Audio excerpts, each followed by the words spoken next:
Hello hi friends, ఇప్పుడు మనం ప్రేమ్ మందిర్ దగ్గర ఉన్నామండి. ఇది బృందావనంలో ఉంది. బృందావనం అనగానే గుర్తొచ్చేది మనకి శ్రీకృష్ణుడు కదండి. శ్రీకృష్ణుడి యొక్క జన్మభూమి బృందావనం అండి. అలాగే ఈ టెంపుల్ గురించి తెలుసుకునే ముందు మన ఛానల్కి ఎవరైనా ఫస్ట్ టైం వచ్చినట్లయితే ప్లీజ్ లైక్ చేసి సబ్స్క్రైబ్ చేయండి. ఇంకా మనం టాపిక్లోకి వెళ్ళిపోతే, ఈ ప్రేమ్ మందిర్ కృష్ణుడి యొక్క ఆలయం అండి. చాలా ప్రసిద్ధి చెందిన హిందూ పుణ్యక్షేత్రం అన్నమాట. ఇది ఎక్కడుందంటే ఇండియాలోని ఉత్తరప్రదేశ్ రాష్ట్రంలోని మథుర జిల్లాలోని బృందావనంలో ఉందండి. ఇది 54 ఎకరాల విస్తీర్ణంలో ఉందండి టెంపుల్. చాలా పెద్దదండి. నైట్ వ్యూ అయితే సూపర్ ఉంటుంది. ఎక్సలెంట్గా కనిపిస్తుందండి టెంపుల్ అనేది. చాలా అద్భుతంగా ఉంటుంది టెంపుల్. ఈ టెంపుల్ని కృపాల మహారాజు గారు స్థాపించారండి. ఈ దేవాలయం శ్రీకృష్ణ దేవాలయాల్లో చాలా నవీనమైనదండి. ఈ టెంపుల్ నిర్మాణానికి 150 కోట్ల ఖర్చు అయిందంటండి. అంత అద్భుతంగా నిర్మించారన్నమాట టెంపుల్ని. నైట్ కలర్స్ లైటింగ్స్ ఉంటాయండి. చాలా చాలా బాగుంటుంది టెంపుల్ అయితే. మీరు వీడియోలో చూడొచ్చు. చాలా అద్భుతంగా కనిపిస్తుంది నైటు.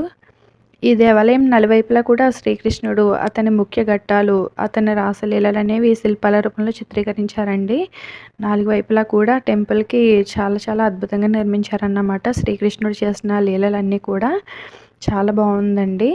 అది ఫ్లవర్స్ మొక్కలతో చేశారన్నమాట. చాలా అద్భుతంగా చేశారు. చాలా బాగుంది. అలాగే ఈ దేవాలయం ప్రధాన దైవం రాధా గోవిందం, శ్రీ సీతారామం. మనం ఎక్కడైనా చూసేది సీతారామ లక్ష్మణ కదండి, కానీ ఇక్కడ సీతారామ మాత్రమే ఉంటారండి. 73,000 చదరపు అడుగులు స్తంభం లేని గోపురం ఆకారంలో సత్సంగ భవనం అనేది నిర్మించబడిందండి. దీని యొక్క ఇది 25,000 మంది ప్రజలు ప్రార్థనలు ఒకేసారి చేసుకునే విధంగా వీలుండేలా నిర్మించారన్నమాట. యమునా నది ఒడ్డున ఉన్న మధుర జిల్లాలో రాధ దేవతగా నిలిచిందండి. అలాగే కృష్ణుడేమో భగవానుడిగా నిలిచారు. మధురలో జన్మించి తర్వాత నగరానికి సమీపంలో బృందావనం పట్టణంలో పెరిగిన విషయం అందరికీ తెలిసిందే. ఆ పెరిగిన ప్రదేశాలన్నీ కూడా నిలయంగా నిలిచాయన్నమాట. మధుర, బృందావనం ఈ 2 నగరాలు కూడా వైష్ణవ సాంప్రదాయంలో అత్యంత పవిత్రమైన ప్రదేశాలుగా ఉన్నాయండి. మధుర అయితే ముఖ్యమైన హిందూ తీర్థయాత్రగా కూడా నిలిచిందండి. చాలా అద్భుతంగా ఉన్నాయండి మధురలో జరిగినవి. అలాగే బృందావనంలో జరిగినవి కూడా అన్ని రాసలీలలు అనేవి కూడా ఇక్కడ ఈ టెంపుల్ దగ్గర మీరు చూడొచ్చు.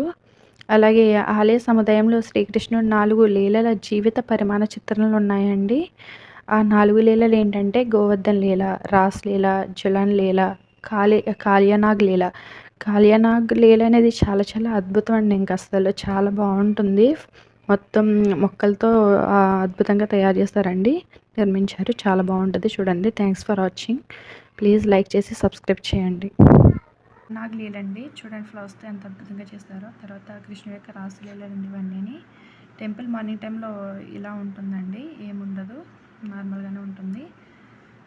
నైట్ అయితే అద్భుతంగా కనిపిస్తుందండి. ఎలా ఉంటుంది నైట్ అయితే. ఇక్కడ రాధా గోవిందం అని పిలుస్తారండి శ్రీకృష్ణుడిని. చూడొచ్చు, అదిగో నైట్ అయితే ఇలా కనిపిస్తుందండి మీకు టెంపుల్ అనేది అద్భుతంగా. ఇక్కడ సీతారాములండి చూడండి ఎంత అద్భుతంగా ఉన్నారో. ప్లీజ్ లైక్ చేసి సబ్స్క్రైబ్